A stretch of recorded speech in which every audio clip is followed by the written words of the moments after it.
11 years ago, I could still remember how somebody said he'd bring us hope and change.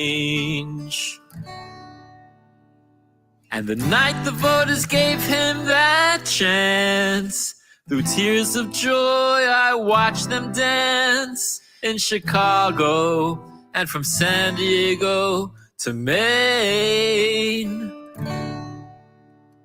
Democracy would have been failing if we'd elected McCain and Palin. We felt we did the right thing. The alternative seemed frightening. Did he fail or was the task too great? Is something people still debate. But I know that if we hesitate, corruption will decide our fate. That's why the time for Tulsi is nigh. Supporting Gabbard's a great habit, you should give it a try. We need truth and peace and courage if we're gonna get by. And if you listen, I am gonna tell you why. Yeah, listen and I'm gonna tell you why.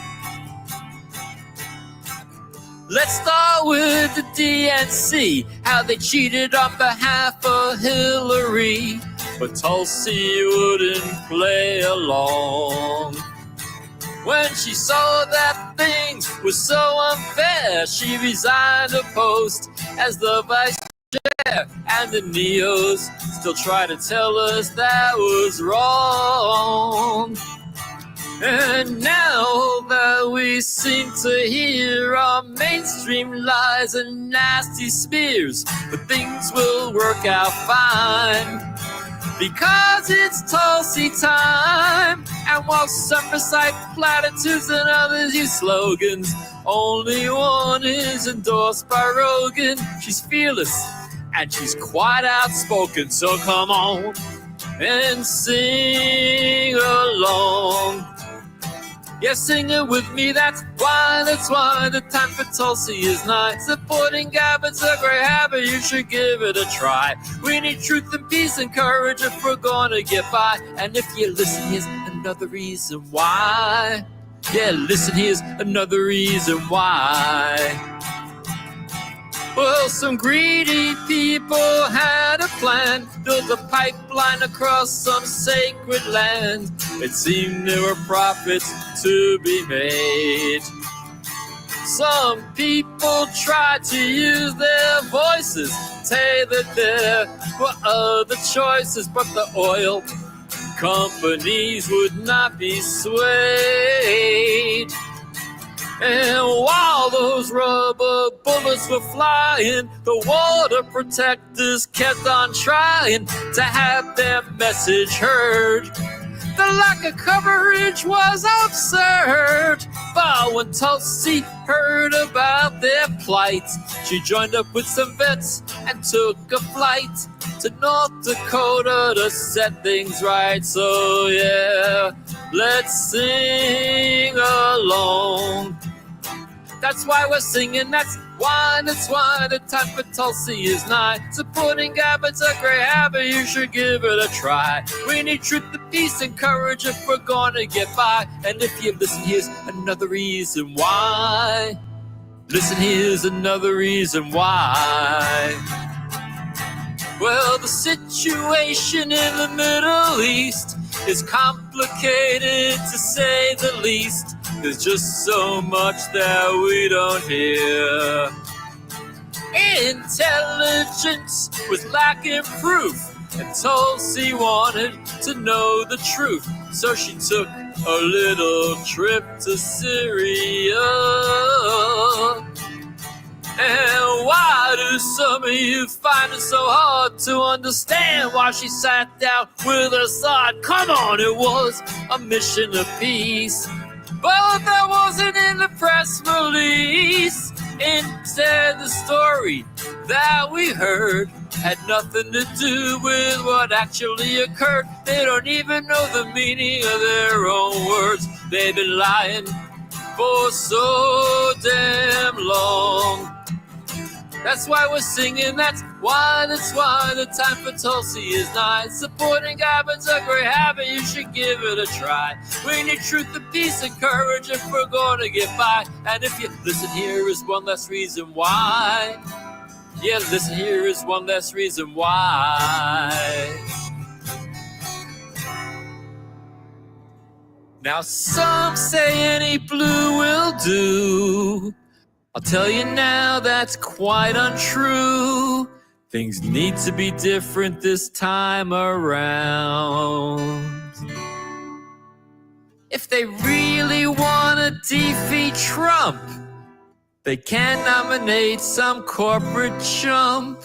That logic would simply not be sound. Last time they chose the one they anointed, and they ended up rather disappointed. It's time to do the right thing. The alternative is frightening. 'Cause if you take time to contemplate, you'll see there's just one candidate who uses Aloha to fend off hate. So let's keep our voices strong. Let's hear them voices, that's why the time for Tulsi is nigh. Supporting Gabbard's a great habit, you should give it a try. We need truth and peace and courage if we're gonna get by. And if you've listened then by now you know why. That's why. Yeah. All right, then. Welcome to the Blathering Boomer. That song, I don't even know where those words came from. It started with a single line. Democracy would have been failing if we elected McCain and Palin. And the rest of the song kind of followed. And what it was Tulsi's sister, Vrindavan, asked us back during the Tulsi campaign 2020 to do a 1-minute video of why we think Tulsi should be president. Well, I got a little carried away and exceeded my 1 minute. But anyway, before I get into the whole defending Tulsi again stuff, and obviously we'll do it as many times as we have to, I'd like to clear up a mystery and bring in a very, very special guest. Thank you, Jay Marcus. I'm glad you like the song. A very, very special guest. Now, my phone's been ringing off the hook. My door's been pounded on, kicked. People have been writing me letters, emails. I've been flooded. And they all have the same question. Where is Joey Meatballs? Where is Joey Meatballs indeed? Well, we're going to clear that up right now. But let's present this in a proper way. So let's just play this real quick.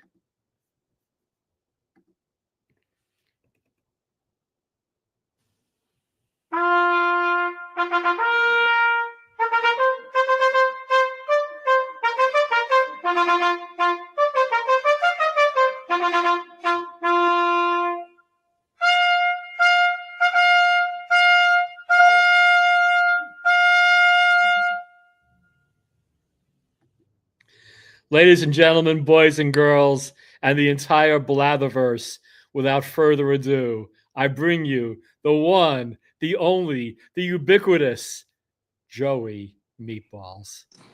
There he is. Hey, Joe, how's it going, man? Going okay. Been a little too long since we've done this, but here we are. Here we are, back together. We haven't spoken since the election. No, we haven't. We haven't. Yeah. And we'll get into all that. Hopefully this won't be the last time you do this. There's plenty to say about the election.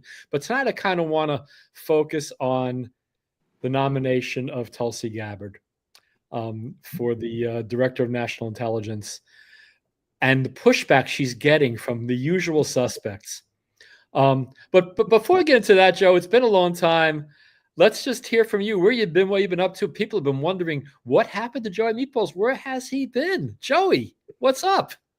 You know, Mike, I'm going to say it's none of your business where I've been. So just let's stop asking a lot of questions. All right.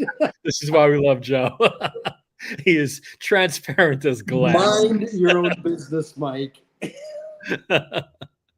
Well, whatever it was, I hope it was fun. I'm glad you're back, and so is the entire Blatherverse. You people can stop calling, stop kicking my door, stop ringing my bell, stop sending me my mailbox. But I can't even get my grocery store advertisements in the mailbox anymore because they're full of where is Joey Meatballs letters from all over the Blatherverse. So I'd like to see these letters. Well, I'm glad you very, very in great detail cleared up where you've been. It's I'm a sharer. You know I like to share, Mike. So. Of course you do.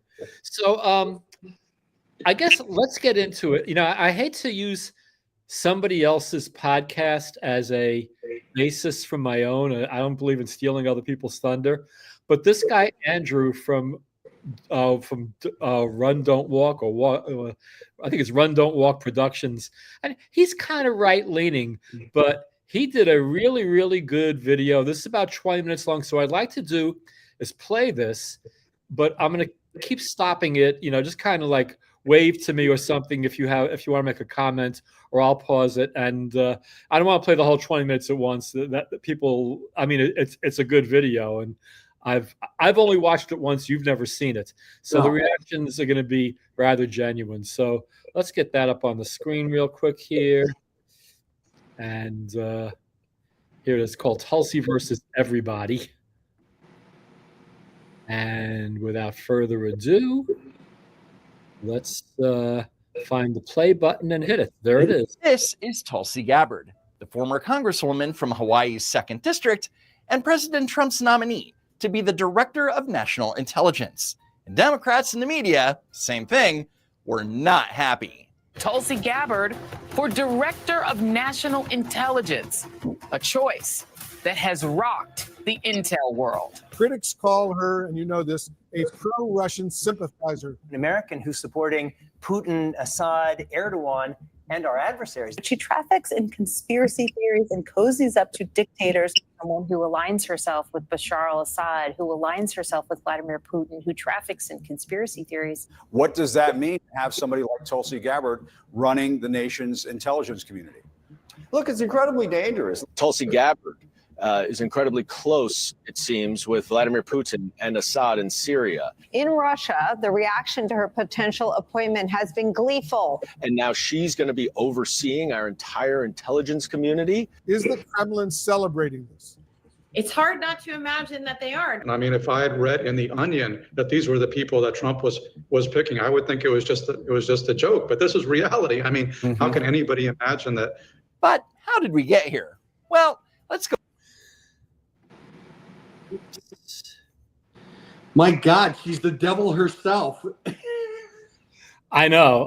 They're breaking out all the, and, you know, in that song, I had that one verse, you know, with that line, why do some of you find it so hard to understand why she sat down with Assad? It was a mission of peace, but that wasn't in the press release. Yeah. Instead, the story that we heard had nothing to do with what actually occurred.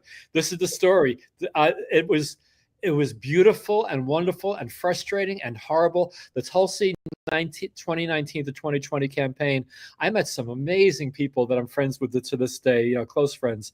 But God, we were fighting this monster, this absolute horrendous monster. And Andrew's, you know, so now we got to set up, and you saw some of the worst people in the world saying the things they said. And I don't want to give any spoilers, but let's get back to Andrew. And if I do it like this, yeah, there we go. And I just got to hit play. You're getting good. Go back into history a little bit. In 2015, Tulsi Gabbard was a rising star in the Democrat Party and the vice chair for the DNC. But Gabbard dared criticize then DNC chairwoman Debbie Wasserman Schultz and her decision to only hold 6 Democrat presidential debates during the 2016 cycle. compared to the 11 that the Republicans had scheduled. A shorter debate schedule was widely seen as advantageous to Hillary Clinton.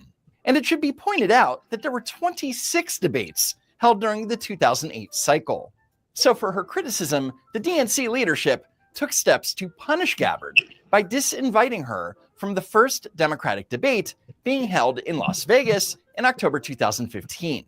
As you know, I've been pretty vocal about calling out for more debates. I've been calling for more debates to give the American people the opportunity to hear from these presidential candidates, to listen to what they've got to say, to hold them accountable for their views and their positions. Because that differentiated from the decision that the chairwoman made from the DNC, I was told that I was no longer welcome to come to the debate. But I was unaware of that.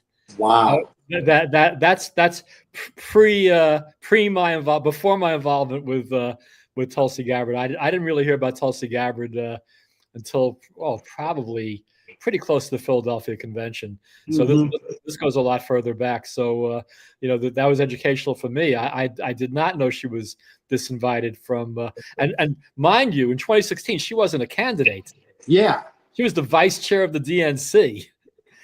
And yet, because she criticized the elite named Debbie Wasserman Schultz, who was running the show, she was disinvited from doing her duty as vice chair by attending the first debate. All right.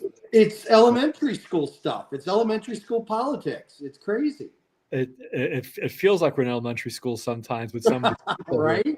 coming out with this nonsense. Okay, let's keep going, Andrew. Okay. But that was not the only reason. While the DNC publicly stated that it was taking a neutral stance with all the candidates, Gabbard privately accused them of being bought and sold by the Clinton campaign. And in July 2016, Gabbard's accusations were proven to be correct when WikiLeaks released stolen emails from the Democrat National Committee, emails which showed that the DNC was being far from neutral when it came to Senator Bernie Sanders, an independent who was running as a Democrat. So Tulsi Gabbard quit the DNC over her principles, unlike Debbie Wasserman Schultz, who was forced to resign from the DNC over the embarrassment of trying to undermine Sanders in favor of Clinton. I've said many, many times that the difference between a leader and a politician is a leader will sacrifice their power for their principles. Absolutely. Politicians will sacrifice their principles for power. And there you had a perfect contrast right there. 15 people watching, by the way, Joe. It's we're off to a pretty good start here tonight. And so but that was, I mean, Tulsi was on a path. She was on a path to who knows? She could have been the 2020 nominee. She could have been, if Hillary would have gotten the nomination, she could have been Hillary's running mate. Absolutely. What a team. She was a rising star on the DNC, but they didn't realize who they had on their hands, and who they had on their hands was none other than Tulsi Gabbard, who doesn't play. So let's. I wrote a cold open for tonight, but let's cover this Andrew thing, and I'll get to the cold open afterwards. And let's keep going. He was booed off the stage. I've never seen anything like this. The chair of the Democratic Party, a congresswoman from Florida, who has been enormously popular within her district and is facing re-election, was absolutely booed by protesting Bernie Sanders supporters right off of the stage. She had to break off her speech, trying to shout over them, finally gave up and was escorted out by security. Womp womp. Then 3 years later, in October 2019, Hillary Clinton was interviewed by political strategist David Plouffe on his podcast, Campaign HQ. During the interview, Clinton pontificated about the then upcoming 2020 election. They're also going to do third party again. And I'm not making any predictions, but I think they've got their eye on somebody who's currently in the Democratic primary and are grooming her to be the third party candidate. So Hillary Clinton is saying that the Republicans were grooming a Democrat to become the third party candidate. She didn't say the name of this somebody in the podcast, but a spokesperson for Clinton would later confirm that she was referring to none other than Congresswoman Tulsi Gabbard. She's the favorite of the Russians. They have a bunch of sites and bots and other ways of supporting her so far. And That's assuming Jill Stein will give it up, which she might not, because she's also a Russian asset. Yeah, she's a Russian asset. I mean, totally. Then she accused Tulsi Gabbard, who at the time was a sitting congresswoman and is currently a lieutenant colonel in the Hawaii Army National Guard, of being a Russian asset. And David Plouffe, the former campaign manager and senior advisor to President Barack Obama, agreed with her. And in case you missed it, even suggested that perpetual Green Party candidate Jill Stein is also a Russian agent. Because she's also a Russian asset. Yeah, she's a Russian asset. I mean, totally. Stay classy, Democrats. Stay classy. In January 2017, then... So there it is right there. I mean, it's She sounds like a lunatic, what she's saying. It's James Bond stuff right there. It's absolute James Bond stuff. So I actually wrote, I was lamenting last week about how I'm unscripted and I can't always think of what I'm going to say. By the way, do you recognize the name on this shirt? Kim Canova. No. So after that disgustingly dirty primary in 2016, where Bernie Sanders got the shaft, Tim Canova was running against Debbie Wasserman Schultz in the Democrat Party for her seat in Florida. And this is where Bernie loses me. Bernie had endorsed Tim Canova. This primary didn't happen until August. The convention in Philadelphia had happened in July. Bernie, I mean, what they did to Bernie that in that campaign was disgusting. And they really should have thrown Debbie Wasserman Schultz under the bus. I believe to this day that Hillary Clinton would have won that election if she would have found out about the WikiLeaks dump of the Podesta emails and how the proof had come out that the primary was filthy. And if Hillary would have said, "Oh no, this is not how we play," I censure Debbie Wasserman Schultz, and that's that. But what did she do? She made Debbie Wasserman Schultz her honorary campaign manager.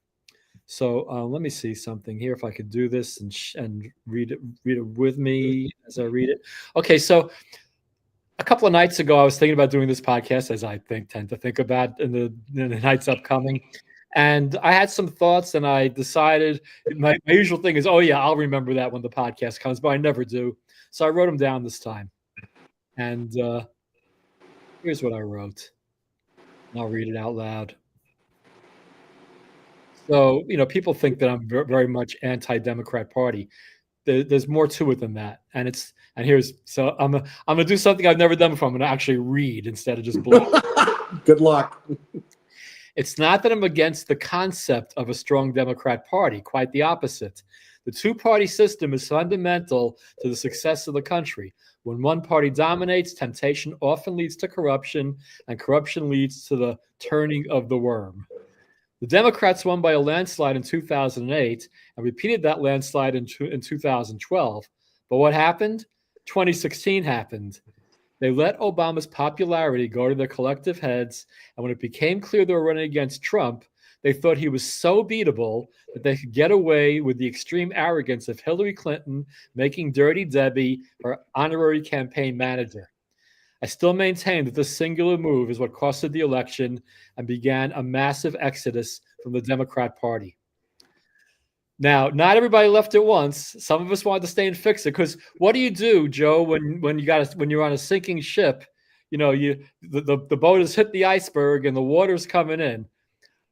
You don't just jump ship right away. In most cases, you try to fix it. You try to shore it up, absolutely. And so my feeling was because I was not happy about Trump being elected in 2016. I'm going to admit that. And by the way, if you see that song in the last verse, I'm saying if you really want to defeat Trump, you can't nominate some corporate chump showing a bunch of Trump 2076, 2080 like he's going to be president forever, and even at the beginning, I talk about how much I loved Obama and feared McCain and Palin. So, again, this is the direction I come in. So when we get to 2016 and I see that corruption has really, really infected the Democrat Party, I'm like, well, what do we do? Do we go vote Republican? No, the Republicans are a clown car. Can't vote Republican. So now along comes rumors in between 2016 and 2020, rumors that Tulsi Gabbard might run for president, and by then I'd already gotten interest. You know, again, if you saw the song, there was a verse about Standing Rock. Tulsi went to Standing Rock with a bunch of vets, put themselves in harm's way, standing in front of the water protectors when the rubber bullets were flying, and just really did something. People call it a photo op. You don't go to 17 below weather for a photo op, you know. Well, there's a picture of bullets flying around. It's not a photo. Yeah. No, this was very real. This is who she is, you know. And she went and talked to Assad. Of course, she spoke to Assad. She'll talk to anybody, because she said many times, if we can't sit down with our enemies, the only alternative often is war. So anyway, back to what I wrote. So was it? So some of us wanted to stay and fix it, which is essentially what the hope of the Tulsi 2020 campaign was. But sadly for the Democrat Party, they bent to the will of the party elites, who were threatened by the prospect of Tulsi getting the support of the people rather than the crumbs the elites might have chosen to bestow upon her. And it's those same elites who, as a campaign tactic, spew hyperbolic propaganda through their lackeys in the mainstream media. Yeah, I was savage, wasn't I? Through their lackeys in the mainstream media. Underestimating the degree to which the electorate is actually paying attention. Nice. If the Democrats are to have any relevance whatsoever in the next several decades, they will need to come up with a better tactic. Hyperbole was resoundingly defeated at the polls earlier this month. And then I go on. Will this significant victory lead to GOP corruption? Well, time will tell. Personally, I don't think that will happen anytime soon, given the cast of characters in the coalition.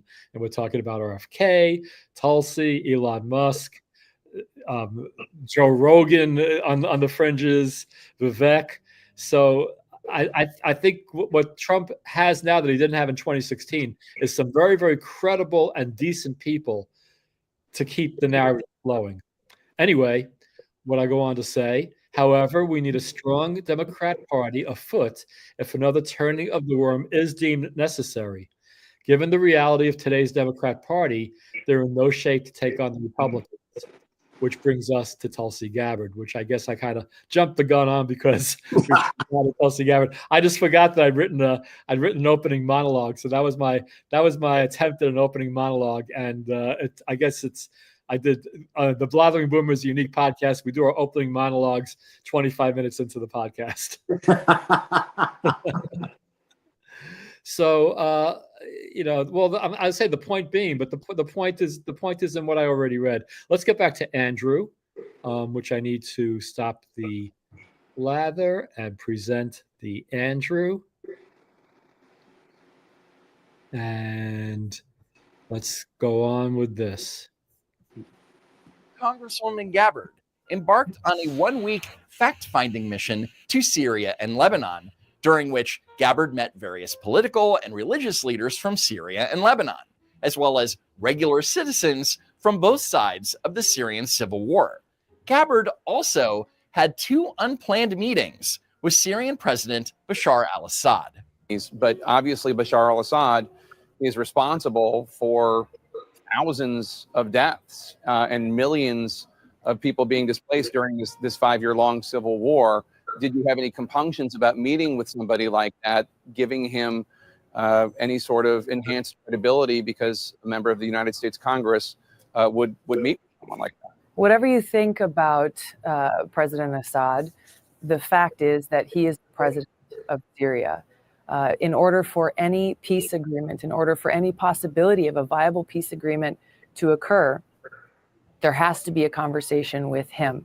You know, there are people who will watch this and have heard your previous comments and wonder what's going on here. Why you met with Assad? I'm interested in the truth. Why it looks like you were very cozy with Assad, and why you've sort of taken his side in this argument. That is a line. That is a line that comes from political opponents or people who are not interested in actually confronting the truth about U.S. foreign policy. And Gabbard is exactly right. Just because she met with the Syrian president doesn't mean that she's cozy with him or being soft on Syria.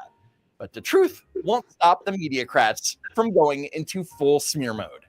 She has solicited a meeting with Russian-backed Syrian President Bashar al-Assad. She has been accused of being soft on Bashar al-Assad, the dictator in Syria. She has a weird affection for Bashar Assad. She was widely criticized back in 2017 for meeting with Syrian President Bashar al-Assad, who had been accused of war crimes. She took a secret trip to Syria to meet with President Bashar al-Assad. Any official needs to realize that other countries, their leaders, will try to manipulate our leadership for their benefit. What do we know about Tulsi Gabbard? We know that when Assad gassed civilians in 2017 and our intelligence agencies determined that, and Trump decided to strike those facilities, Gabbard doubted that. Coleman Hughes is referring to a reported sarin gas attack in the town of Khan Sheikhoun in Syria, which occurred on April 4th, 2017.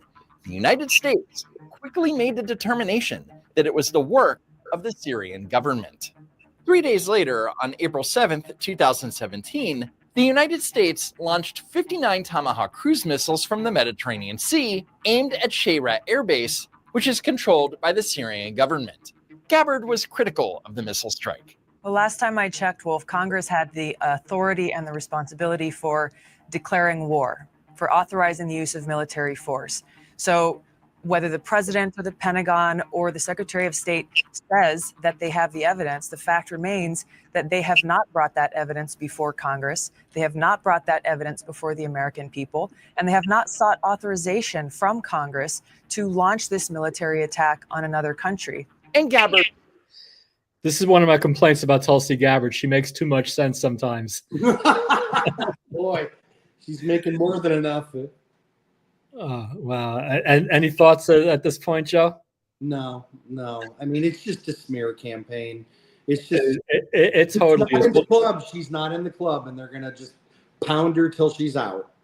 And it's the all-stars of neocon morons that are lining up to criticize her. You got the John Boltons and Joy-Ann Reid and Jen Psaki or whatever. John Bolton, that guy's just bitter. He's just a bitter son of a gun, and he will find fault with everything because it wasn't his idea.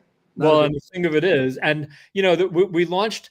If you listen to what she was saying, we launched a major Tomahawk missile attack on a sovereign country that we were not at war with, based on faulty intelligence information. Does that sound familiar? Were you alive in 2003? No, I was there. I was MWD.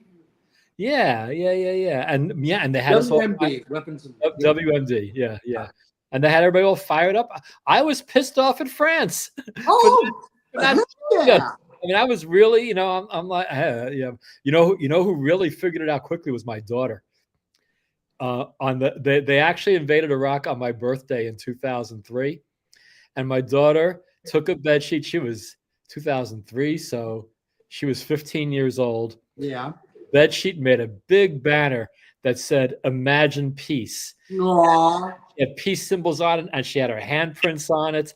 And she went down to the freeway overpass, which is about a mile or so from my house, and draped it over that, and caused a major traffic jam because people were slowing down the 57 freeway, and half of them were giving her the finger, and half of them were honking and waving. Well, there you go. And here's how that story goes. The police came, and obviously she had to take the banner down. Well, it was a pretty long walk to get from my house to where that was. So she asked the police, could they give her a ride home? And she was a sweet little 15-year-old girl. And they did. They gave her a ride home. However, because she didn't want her older brother seeing her getting out of the back of a police car in front of the house, she asked the cops to drop her off like a block. Always that sibling rivalry, I'll tell you. Oh, yeah. But anyway, yeah, the... getting lied into wars. It was Assange who said, if wars could be started by lies, peace could be. I'm always misquoting him, but it's like if wars are caused by lies, peace could be caused by truth. But that's me misquoting him again. It's along those lines, though. I'm a big fan of truth. And that's the one thing, everybody says, oh, she's just another politician. No, she's the one politician that hasn't lied to me that I know of. And that includes Bernie Sanders. So back to where I kind of went off on a tangent about Bernie. So the Democrat convention happens. Debbie Wasserman Schultz is booed off the stage. Sarah Silverman says to the Bernie supporters in the convention, "You're being ridiculous. I'm going to proudly vote for Hillary Clinton." This was a woman who was a Bernie surrogate. So I guess we're supposed to believe that there was some truth to that. So now August comes around, and it's time for the primary between Tim Canova and Dirty Debbie Wasserman Schultz. And Tim, thinking he has Bernie's endorsement, goes to play that card, and Bernie comes out with a statement along the lines of, "Who's Tim Canova? Never heard of him." Oh my gosh! So wow. I guess at that point, Bernie's testicles were in a cup on Hillary Clinton's desk. They got him. They got to him. Yep. That was the beginning of the end of any support I had for Bernie, and I was not happy when he ran in 2020, and I was not happy with his supporters who were bad-mouthing Tulsi Gabbard. Why is she running against Bernie? Well, first of all, Tulsi declared long before Bernie did, and so he was running against her. Anyway, it was kind of ugly. It was kind of like there was a little bit of an element of the People's Front to Judea versus the Judean People's Front, in terms of Bernie supporters and Tulsi supporters being at each other's throats, but it was pretty real. At one time, we were all side by side, comrades at arms, including rooting for Bernie in 2016. So they talk about divide and conquer. They definitely did divide us up there. Not everybody is critical of Tulsi Gabbard, though. And I'm going to go through some Twitter posts that I've seen lately, and let's share some of them. So this from a woman named Peace Loving Independent. And she says, Tulsi Gabbard has served in the military for 22 years, including 2 deployments in the Middle East and 1 in Africa. She also served in the Hawaii State Legislature on the Honolulu City Council and 4 terms in the U.S. Congress, where she served on the Foreign Affairs and Homeland Security Committees, the Financial Services and Armed Services Committees, and the House Intelligence, Emerging Threats and Capabilities Subcommittee. She was vice chair of the DNC for 3 years and met with foreign leaders in the pursuit of peace and ran for president in 2020. She has considerable expertise to stand on and never flaunts that she is a woman of color, never lies about her ethnicity, nor assumes fake accents. Yeah, man. But sure, without DEI, she would have been home making dinner for her husband. Okay, I need context for that, because Peace Loving Independent is replying to this irrelevant person. As without DEI, Tulsi would have been at home making dinner for her husband. And so thank you, Peace Loving Independent, for that. Broad brushstrokes, that's for sure. Go to some of my bookmarks. I had that one bookmarked. That's that one. Oh, here's this is just a little bit of fun.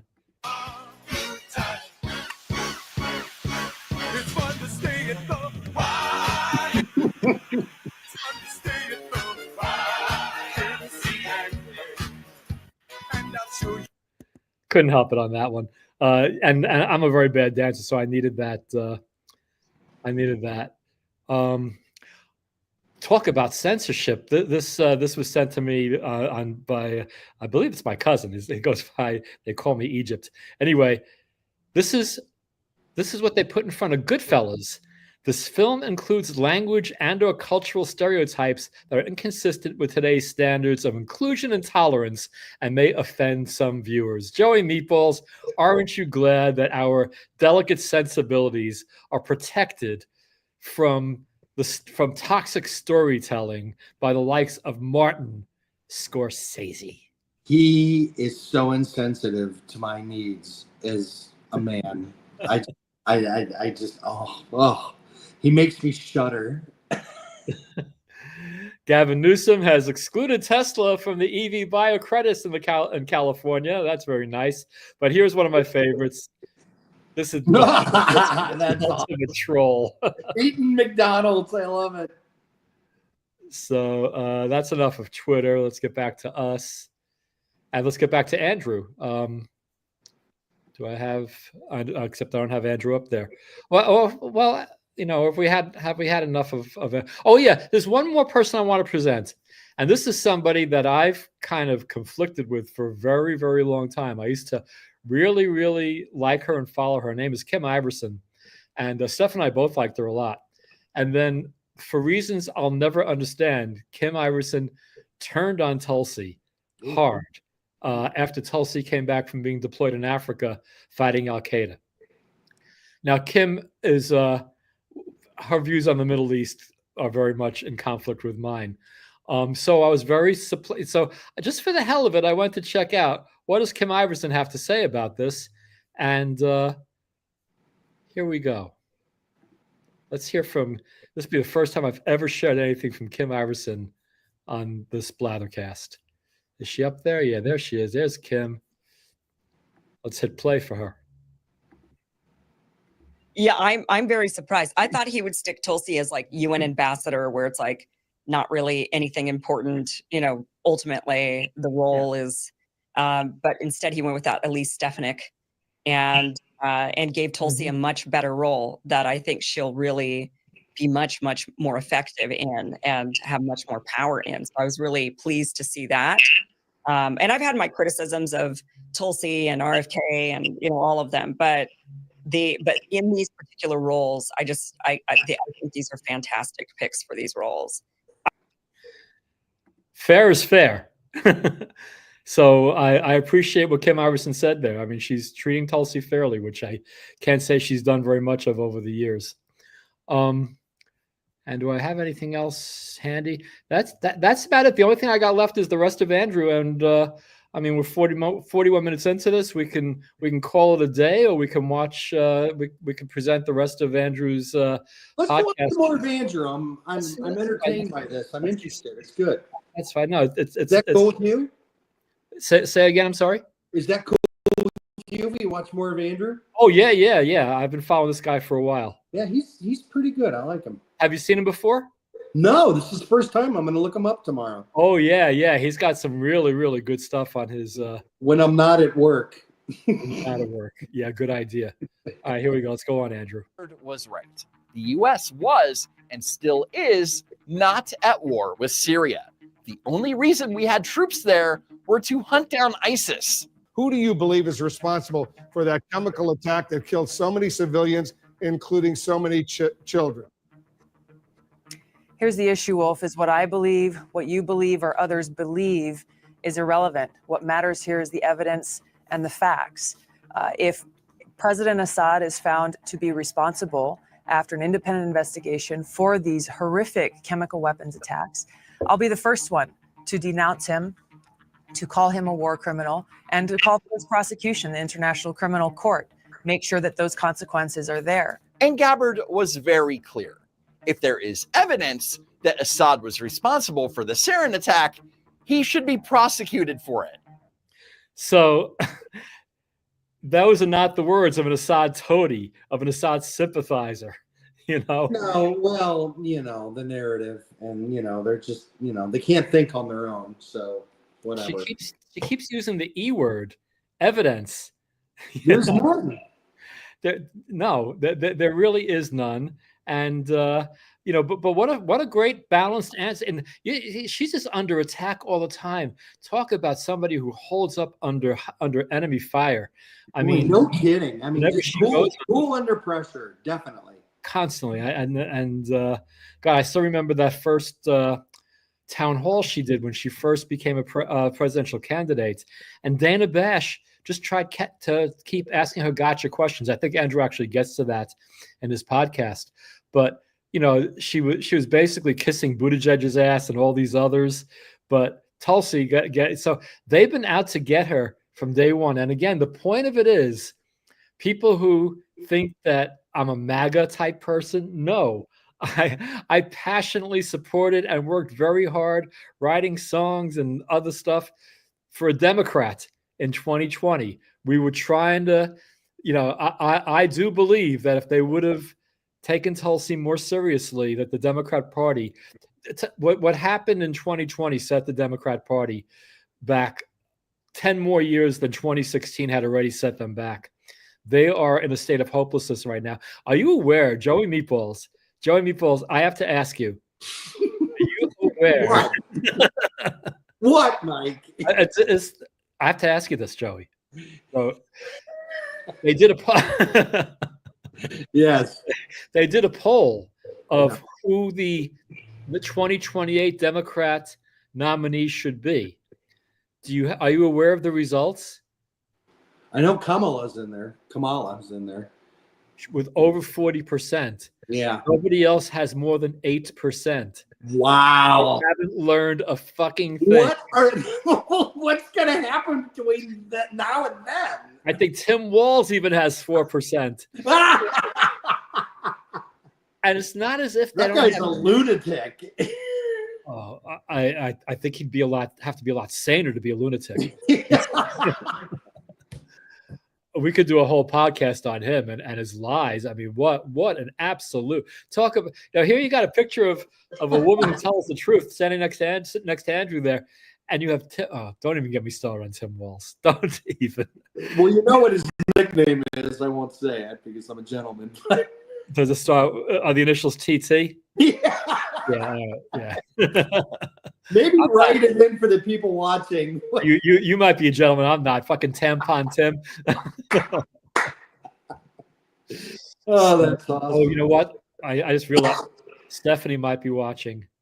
Oh, and sorry, I need to. I'm terrified. I need to be nice. I need to, and some of my sisters from the Tulsi campaign, Sheila, Dawn, Ashley, they might be watching, and they're always telling me, "Aloha, be aloha, kindness and respect, be aloha." And honestly, and this is sincere, I do feel that we need to treat people. If people voted for Harris this year, that was the prerogative. I don't want to shit on anybody for making their choice. Absolutely. And we need to win them over. We need to show them that we're not some kind of maniac fascists who are trying to rise to power and take over the country. I sincerely believe that the election of Donald Trump is going to be a turning point in a very, very positive way for this country. Now, I know people in my past and in my present vehemently disagree with that. Time will tell. Let's just give it a chance. I mean, I might be wrong. And if I'm wrong, if Trump turns out to be an asshole, I will be the first one to blather about him with my precious sidekick, Joey Meatballs. We'll tear him apart. But I think he surrounded himself with too many good people right now for that to happen. 16 people watching, by the way. It's all. I think he learned his lesson from 2020. I really do. I really think he's a lot more humble now. He's not as much of a blowhard as he was in 2020 or in 2016. I mean, I think he's learned from his mistakes, and I think he will. He does want the best for this country. That's my opinion. And he also learned from getting nicked in the ear by a bullet. Yeah. I mean, he came out to that Republican convention a few days after that, and that was a very different Donald Trump than I'd ever seen. Absolutely. 100. You know what, though?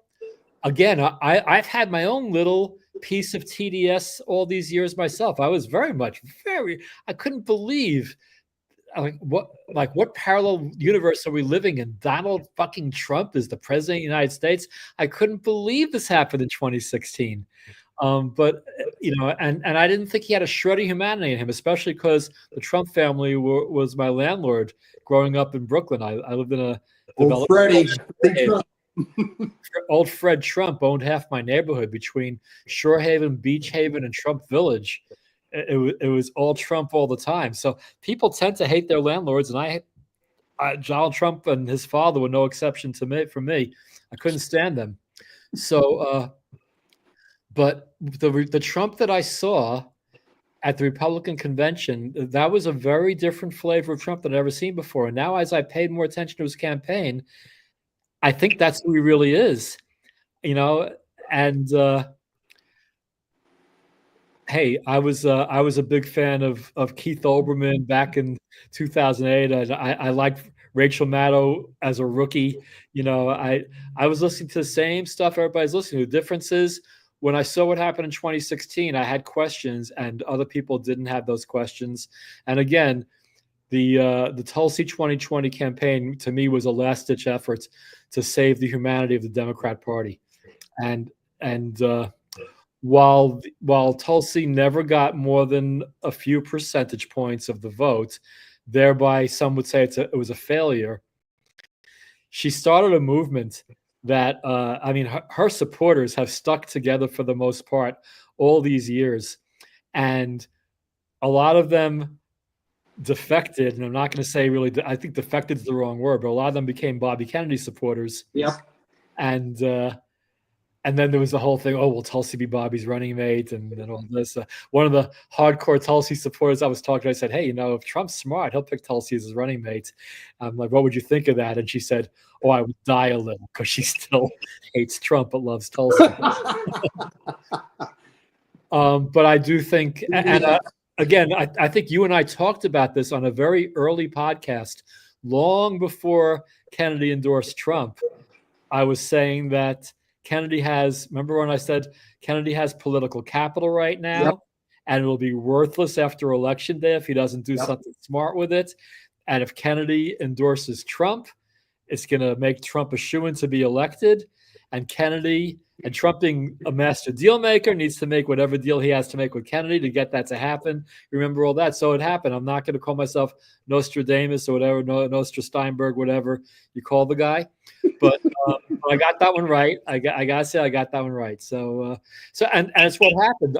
I do think, I don't want to question whether or not Trump would have won without Kennedy's support, but it was a genius political move by both parties, by them coming together and doing that. It was genius because Trump pulled all the Bobby Kennedy people over to him. And now Robert Kennedy Jr. has something that he was wanting to work on, the FDA, taking control of the Food and Drug Administration. I mean, he's going to do phenomenal there because that's his passion, is health and good eating and food. So I'm really excited about that. Who could argue with Make America Healthy Again? Well, have you seen that son of a gun without a shirt on and he's 70? I've seen him. Like an Adonis, man. Yeah. Don't get too excited there, Joe. But he does look pretty good. He's in great shape, and he's got his quirks, and there's a couple of weird stories. The bear in Central Park, and the worm in the brain. These are probably things that would have kept him from being elected president, but it will not keep him from being an excellent director of Health and Human Services. We need him. I mean, we need him definitely. Yeah. I think they were saying something that I think it's Fruit Loops in Canada have two different bizarre chemicals in them. In the United States, 18 chemicals they have in them compared to Canadians too. So and that's just the low-hanging fruit he's picking off. He's like, well, why is there a difference? So I'm excited. I can live without Fruit Loops. I can live without Doritos. I got a little bit of an issue with Bobby talking about macaroni and cheese. I'm not ready to quit on macaroni and cheese just yet. Let me get us up there. But no, I'm just joking. I mean, hey, you know what? I'm 70 years old and overweight. Who knows what kind of shape I'd be in if I was eating the right foods all these years. Stephanie tells me, and she's right, that I have to have a lot of different colors in my food. Yeah, I know. But your poops have to sparkle. Well, it's Tuesday, which means there's two things you can count on Tuesday. The Boomer will blather, except for next Tuesday. Next Tuesday, I'm going to be with the grandkids. So next Tuesday's podcast will happen on Wednesday of next week. All Blatherverse people, all 20 of you watching, and all a couple of dozen who'll watch the edited version of this later. Next week's Tuesday night podcast will take place Wednesday night. I could do that because I am the blathering Boomer himself. with Joey Meatballs, the triumphant return of Joey. I can't even discuss how excited I am to have Joey Meatballs back. This is really wonderful. There he is. There he, yeah. So yeah, like Alfalfa in the boxing ring. He did this. Oh yeah. Against the No, was he the Masked Marvel? No, he fought against the Masked. No, he fought. Yeah, and I think that was Butch or something like that. It was Butch, but Was then it Butch? Or Waldo? Was the they made Waldo? it Butch and made it Waldo. Yeah. I don't remember the exact details. We're old. I think I've seen every single Little Rascals episode. Man, they're under fire these days too. They're considered to be racist. You got to be kidding me. Little Rascals, are you fucking kidding me? They showed white kids and black kids playing together in the 30s. It was, it was groundbreaking stuff. And maybe it was just the roundabout characters from the kids they thought was racist. There were some pretty racist overtones in some of the help. Well, yeah, there was that. And there was that one scene where they were camping and it starts raining and they're all scared, hiding in their sleeping bags. And they see these two little lights, luminous lights approaching them, and they're terrified. And it turns out it's Buckwheat's eyes glowing in the dark. You know what? And I know I'm sure that if any of my neoliberal friends from the Bay Area are watching this or whoever, they're going to think that I'm racist for saying that. But I don't think that's a racist thing. I think that's just hateful. The fact of the matter is, you could be as tolerant as you want to be. It ain't going to change the fact that black people have darker skin than white people. This is just objective truth. So and Little Rascals was made in California, so there's no complaining of the Californians about the Little Rascals. That's right. So anyway, we're kind of blathering off into that level of oblivion. The only thing left that I have pre-recorded is more Andrew. So maybe what we should do is, because there's 19 people still watching, and maybe some of them are much more interested, rightly so, in what Andrew has to say than in what I have to say. They might be interested in what you have to say, though, Joey Meatballs. But you're a rare commodity, and we have to present you in small doses. We don't want to use you up too quickly. So why don't we call this part of it a night? And okay, good. I'm going to do a cold close with the rest of the Andrew video, so that the 19 people watching can see the rest of that. When I do post this on YouTube, I'll put a link in the description for the Why Tulsi song. And by the way, I have to give a major shout out to Johnny Tsunami, because I do love the song. That I can't even claim credit for writing it. The one line I thought of was, again, democracy would have been failing if we elected McCain and Palin. The rest of it I just sat down at the computer and the words just came. I just love when that happens. You were like Neil Young when he wrote the song Ohio back in the woods. He did it in like 10 minutes. Yeah. Inspiration. I've never known whether inspiration is an external voice whispering or something that comes from within us. I don't care which one it is. I just care that it exists. And when it does speak, you need to be ready to write it down, which is why I wrote down the monologue. Hopefully people enjoyed that. So, and of course I was about to say something that I've totally forgotten where I was going, which probably means I should say the 4 magic words at the almost 1 hour mark. And those words are: the Boomer has blathered. Thank you, Joey Meatballs. Thank you all 19 people watching now, and all a couple of dozen who'll watch later. I really enjoyed doing this, and I'm really, really grateful that anybody is paying attention to this whatsoever. So Joe, we'll talk again. And I already said it, but I said it again. The Boomer and Joey Meatballs have blathered. And with that, we go back to Andrew.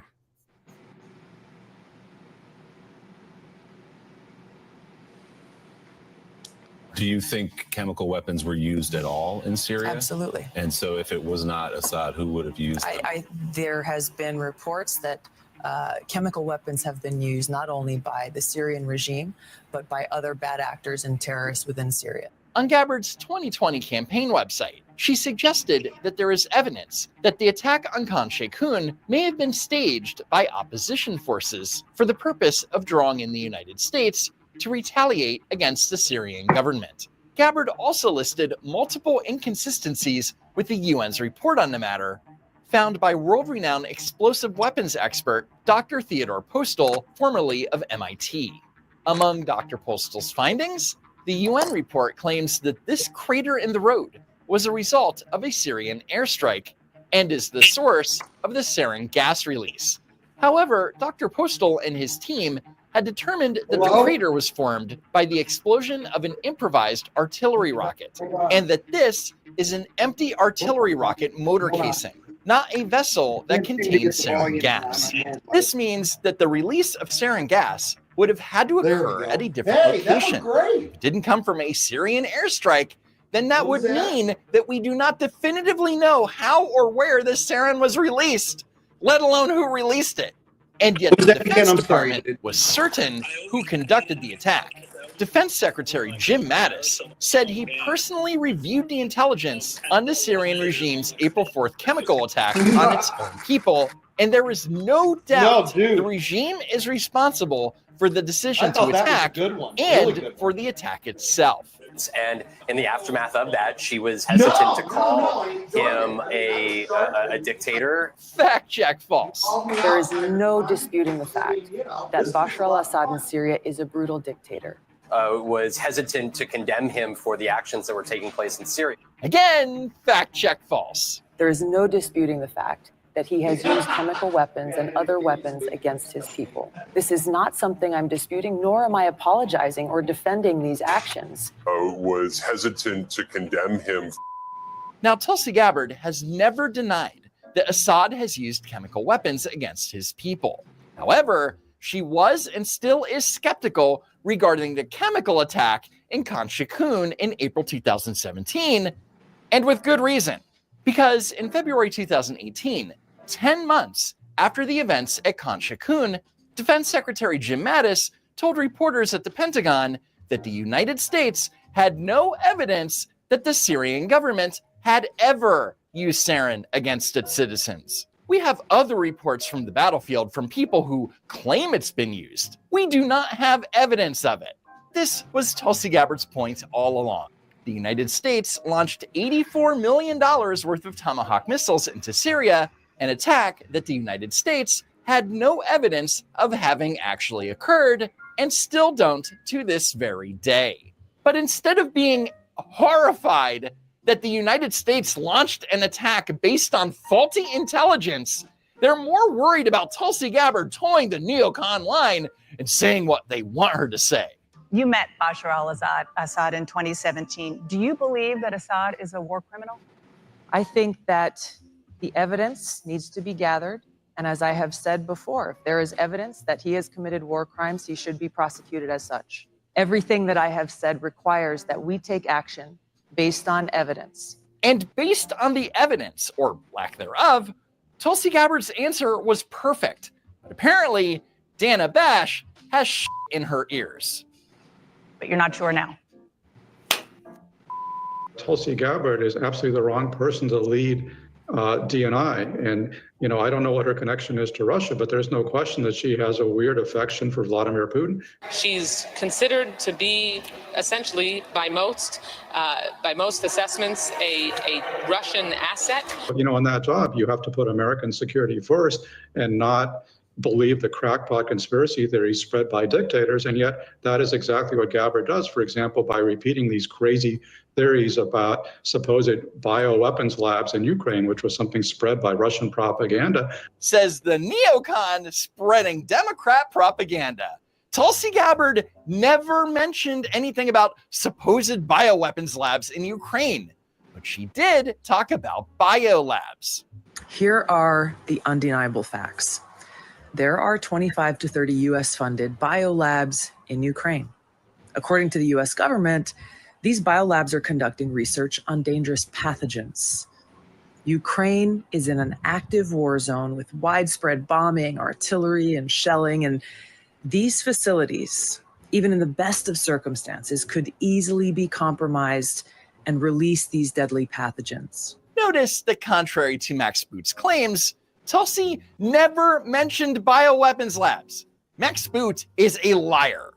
And so is the Associated Press, who published this article. Gabbard's sympathetic views towards Russia cause alarm as Trump's pick to lead intelligence services. Tulsi Gabbard, President-elect Donald Trump's choice to lead the U.S. intelligence services, in 2022 endorsed one of Russia's main justifications for invading Ukraine: the existence of dozens of US-funded biolabs working on some of the world's nastiest pathogens. Moscow claimed Ukraine was using the labs to create deadly bioweapons, similar to COVID-19, that could be used against Russia, and that Russian President Vladimir Putin had no choice but to invade neighboring Ukraine to protect his country. You see what they did there? They said that Tulsi was endorsing Russia's justification for invading Ukraine by saying that there were bioweapons labs in Ukraine when she never said it. Gabbard, a military veteran and a former Democratic congresswoman from Hawaii, later said she wasn't accusing the United States or Ukraine of anything nefarious and was just voicing the concerns about protecting the labs. Gabbard later said, that's what she initially said. That's what she literally said.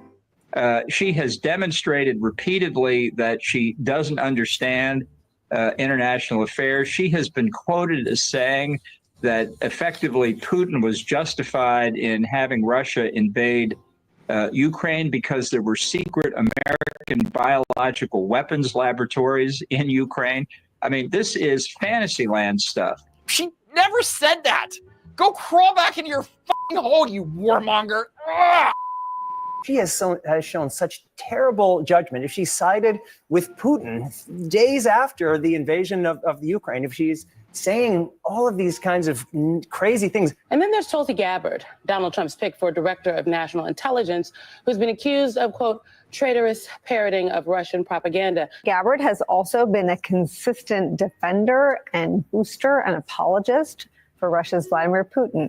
I mean, I think if you look at Tulsi Gabbard's own words, what you see is someone who has consistently sided with Russia and actually blamed the United States for Russia's invasion of Ukraine, literally parroting the Kremlin's talking point. Senator Romney said that she was spreading treasonous lies about U.S. activities, U.S. alleged bioweapons factories in Ukraine. Well, if Mitt Romney says it. She has been known for echoing Kremlin propaganda, including claims like this. Here are the undeniable facts. There are 25 to 30 US-funded biolabs in Ukraine. Now, Gabbard, Stop. In the very short clip that Dan Abash played, Gabbard stated a proven fact that these biolabs exist. How is this in any way Kremlin propaganda? Now, like COVID, these pathogens know no borders. If they are inadvertently or purposely breached or compromised, they will quickly spread all throughout Europe, the United States, and the rest of the world, causing untold suffering and death.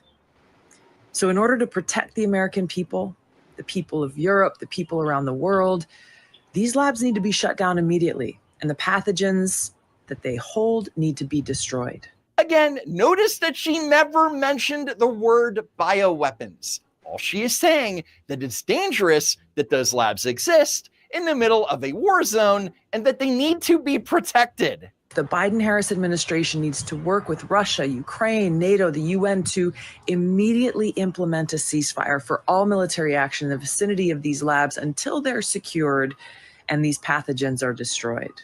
Did you see it? Did you see the Russian propaganda? Now, Gabbard denied that she was actually supporting those theories. She said she was just raising questions and accused critics of trying to censor her. Says the teleprompter reader whose entire network is out to smear Tulsi Gabbard and affect the outcome of her Senate confirmation. CNN would even show this lower third graphic saying that Gabbard has praised dictators. I would like to note that A, I haven't found a single instance of Tulsi Gabbard actually praising dictators. I know you're shocked. And B, that's what the Democrats and the media have been saying about Donald Trump for the last 8 years. Oh, he's a Russian asset. In other words, they're just going back to the same old tired playbook. Whether her sympathies lie with Russia or whether it's something deeper, I think is a known unknown. But the tactics are straight out of a Russian disinformation playbook. She has done things and said things over the years that really cause great concern about where her sympathies and sentiments lie. Says the former CIA director, who was one of 51 former intelligence officials who colluded with the Biden campaign to discredit the Hunter Biden laptop story, saying that it has all the classic earmarks of a Russian information operation. So I think that there's, great worry and concern about what does this mean? Well, what I think it means is that Tulsi Gabbard is going to do everything she can to see that John Brennan's security clearance is finally revoked. Anyway, we all know that if Tulsi Gabbard was a Democrat cabinet nominee, the media would be praising her as the first AAPI woman to become DNI. But instead, we get the following trash from MSNBC's Joy Reid. Tulsi Gabbard, who also, I was reading a piece that said that her, and everyone can have their own religion. You can have whatever religion you want, but she's a member of a sect that some deem perhaps a cult. And, she's a member of it. And people have said it's a bit strange and it would have made it difficult for her to get a national security clearance. But now she'll be in charge of national security. And it's hard to imagine our allies being excited about sharing intel with us. Gee, I just don't understand why Comcast wants to sell MSNBC. Good luck holding on to your show, Joy. Anyway, that's it for now. Thank you so much for watching, and I hope to see you next time, if there is a next time.